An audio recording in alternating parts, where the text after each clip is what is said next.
الحمدللہ وحدہ والصلاۃ والسلام علی من لا نبی بعدہ اما بعد۔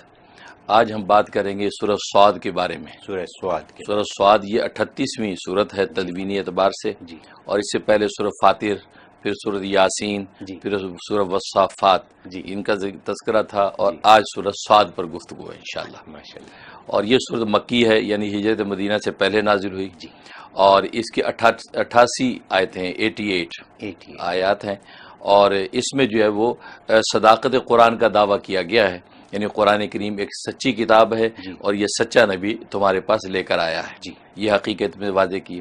اور اس میں صابر اعظم کا ذکر ہے، صابر اعظم یعنی سب سے بڑا صبر کرنے والا انسان، جی، یعنی حضرت ایوب علیہ الصلوۃ والسلام کا خاص طور پہ تذکرہ ہے۔ اچھا، اور انبیاء کے بھی اشارے دیے گئے ہیں، لیکن خاص طور پہ چونکہ اس میں صبر کے مضمون کو خاص یہ مرکزیت اس صورت میں حاصل ہے، جی، لہذا یہاں حضرت ایوب علیہ الصلوۃ والسلام کا بھی ذکر کیا کہ یہ وہ صابر اعظم ہے کہ جس نے کیسی مالی، جانی اور جو ہے وہ سماجی نقصانات کے باوجود جی، اللہ تبارک و تعالیٰ کی آئی اس آزمائش میں بالکل صبر و استقلال کے ساتھ کھڑے رہے، جی، اور ایمان کی ان کی چولے ہلی نہیں ہے، جی، ہم کہتے ہیں صبر کا دامن نہ چھوڑیں کبھی۔ نہ چھوڑیں، بالکل۔ جی، تو صابر اعظم کا ذکر ہے، اور اس میں صداقت قرآن کا دعویٰ، اور صبر کی بنیاد وہی، کیونکہ اصل میں اس میں ایک واقعہ بہت بڑی بنیاد ہے۔ جی، وہ یہ ہوا کہ حضور صلی اللہ علیہ وسلم کے چچا حضرت ابو طالب جو ہے وہ بیمار ہو گئے، اچھا، تو ان کی عیادت کے لیے مشرکین مکہ آئے، اور اس میں ابو جہل بھی آیا۔ تو اب عیادت کر رہے تھے، تو عیادت کے دوران انہوں نے سرکار دو عالم صلی اللہ علیہ وسلم کی شکایت کی کہ آپ کی یہ بھتیجے ہیں، جی، یہ ہمارے بتوں کی مخالفت کرتے ہیں، اچھا، ان کو برا بھلا کہتے ہیں، جی، تو آپ ان کو ذرا سمجھائیے کہ اس سے باز آ جائیں۔ تو چچا نے حضرت صلی اللہ علیہ وسلم کی طرف دیکھا، جی، تو کہا کہ یہ کیا کہتے ہیں یہ لوگ؟ اس پر آپ صلی اللہ علیہ وسلم نے فرمایا کہ اصل میں ان کو جس بات کی دعوت دیتا ہوں، اگر یہ اس بات پر آ جائیں اور اس بات کو مان لیں تو پورا عرب جو ہے یہ ان کا غلام بن جائے، پورا عرب ان کا تابع دار ہو جائے، جی، اور پورا عجم ان کو جزیہ دینا شروع کر دے، جی، اتنا اونچا ان کو مقام مل جائے۔ تو یہ بات سنی تو ابو جہل نے کہا ایسی 10 باتیں ماننے کو ہم تیار ہیں، بتاؤ کون سی بات ہے جی، کہ جس سے پورا عرب ہمارے زیر نگیں ہو جائے اور عجم ہمیں جزیہ دینے لگ جائیں، جی، تو اس سے بڑا اور ہمیں کیا چاہیے؟ جی، اس پر حضرت صلی اللہ علیہ وسلم نے فرمایا کہ تم کہہ دو لا الہ الا اللہ، اللہ کے سوا کوئی معبود نہیں۔ بس جب یہ بات کہی جی، تو غصے سے کھڑے ہو گئے سارے، اچھا، سب نے دامن جھاڑا، غصے سے کھڑے ہو گئے، کہا دیکھا یہ اسی یہ ہمارے بتوں کے بارے میں دیکھو یہ بات، یعنی ہمیں یہ بے عقلی کا سبق دے رہا ہے کہ ہم 360 کو چھوڑ کے ایک کا دامن پکڑ لیں۔ دیکھیے، بھائی 360 زیادہ ہے یا ایک زیادہ ہے؟ ہاں، اس لیے ہم اس کی دعوت کو کیسے مانیں؟ یعنی ابو طالب کو یہ بات کہہ رہے ہیں۔ جی، اس پر اللہ تبارک و تعالی نے اس صورت میں حقائق بیان کیے۔ جی، یہ صبر و تحمل کے ساتھ اگر سوچتے تو یہ کلمہ ہی ان کے لیے کلمہ نجات تھا، جی، اور یہ کلمہ ہی ان کے لیے کلمہ اعزاز تھا۔ جی، لیکن بات وہی ہے کہ یہ جو کافر جو ضدی ہیں، ہٹ دھرم ہیں، ان کی عقلی کوئی دلیل موجود نہیں ہے، جی، بے عقلی کی بات کر رہے ہیں کہ 360 چھوڑ کر ایک کا لے لے، دامن پکڑ لیں۔ بھائی یہ تو دیکھو 360 کی حقیقت کیا اور ایک کی حقیقت کیا ہے۔ وہ ایک 360 پر بھاری ہے، بجائے اس کے کہ 360 دروازے کھٹکھٹاؤ تو بہتر ہے کہ ایک ہی دروازہ تمہیں مل جائے، تو آسانی نہیں ہے، بالکل صحیح تو ایک ہی کھٹکھٹاؤ، جی، تو تم 360 جگہ دوڑتے ہو۔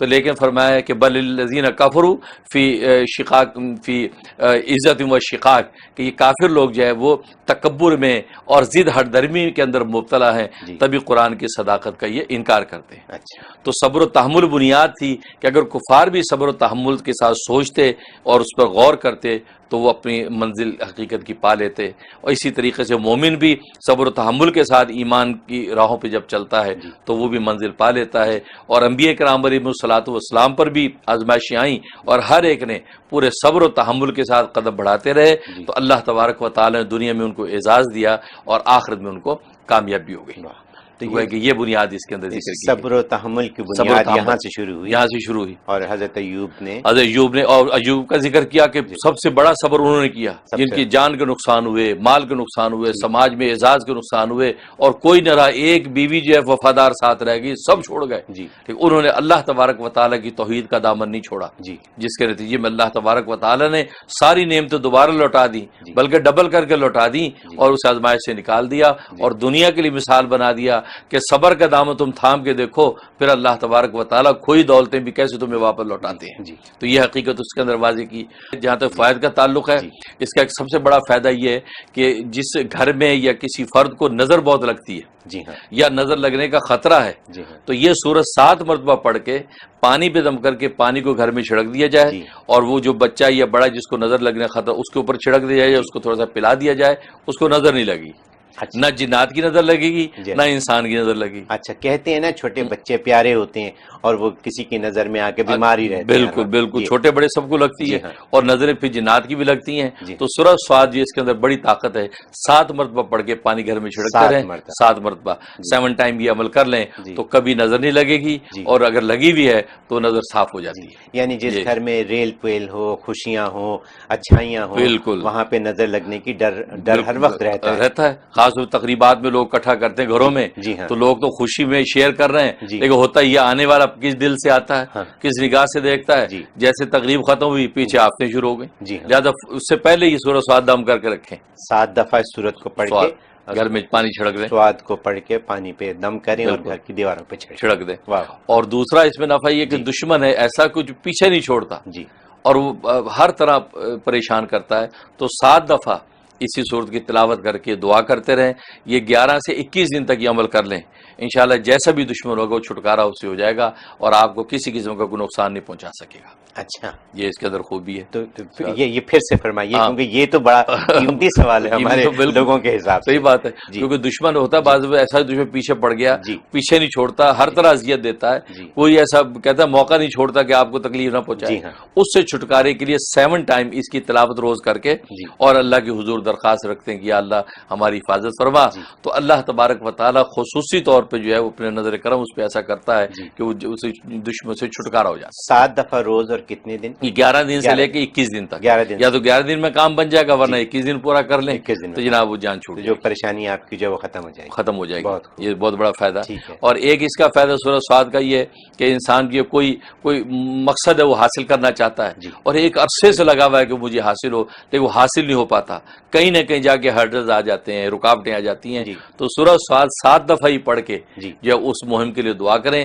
7 دن کرنا ہے 7 دن کرنا ہے کام ہو جائے گا. جی واہ واہ. کیسی بھی رکاوٹ ہو اللہ دور کر دیتا. تو حضرت اگر میں یہ پوچھوں کہ جیسے نظر کی بات ہے جیسے دشمنی کی بات ہے اور جیسے یہ حاجت کی ایک بات ہے جی بالکل. تو اگر ان تمام چیزوں کی نیت ایک ساتھ کر کے فرض کریں کہ 11 دن یا 21 دن تک اگر پڑھ لیں جس میں 7 دن بھی گزر گئے جی بالکل. تو روزانہ 7 دفعہ پڑھا جائے بالکل. وہی ایک ہی فارمولا آ گیا سب کے بالکل لیے. بالکل تو اگر ساری نیتیں کر کے آدمی پڑھے تو کر سکتا ہے. تداخل اس کو تداخل کہتے ہیں. جی. تو ہمارے یہاں تداخل کی بھی اجازت ہے جی. کہ آپ ایک دفعہ پڑھ کے 7 نیت کر لیں جی. تو گویا اس وقت یہ ملٹی وٹامن ثابت ہو جائے گا ہاں. کہ سارے کام کرے گا. سارے کام تو اس نیت سے وہ نیت پر کیونکہ ایسا ہے لوگوں کی. جی بالکل. تو اگر علیحدہ 7 دفعہ ایک دن میں پڑھنے کی بات آ جائے تو شاید وہ مشکل ہو جائے. بالکل صحیح ہے. تو 2-3 نیتیں کی جا سکتی. بالکل اس طریقے سے. اور جہاں تک خواب میں تعلق ہے جی. تو خواب کا مطلب یہ ہے کہ اگر کسی خواب میں اس کو دیکھا سنا اس کا مطلب اللہ تبارک و تعالی دنیا میں اس کو ثابت قدم رکھیں گے سچ پر اور حق پر ثابت قدم رہے گا اور آخرت میں اللہ تبارک و تعالی اس کے لیے جنت و رضا کا فیصلہ کریں گے. کیا بات یہ. اور دوسرا یہ ہے کہ اس کے اگر دشمن ہے یہ اگر پڑھی ہے یہ سنی ہے تو دشمن ان کا پیچھا چھوڑ دیں گے جی. اور دشمنوں کی جو بھی اذیت ہیں وہ ان سے باز آ جائیں گے اور جی. ان کو راحت و آرام ہو جائے گا. جی یہ خواب میں اس کی تعبیر ہے. واہ واہ سبحان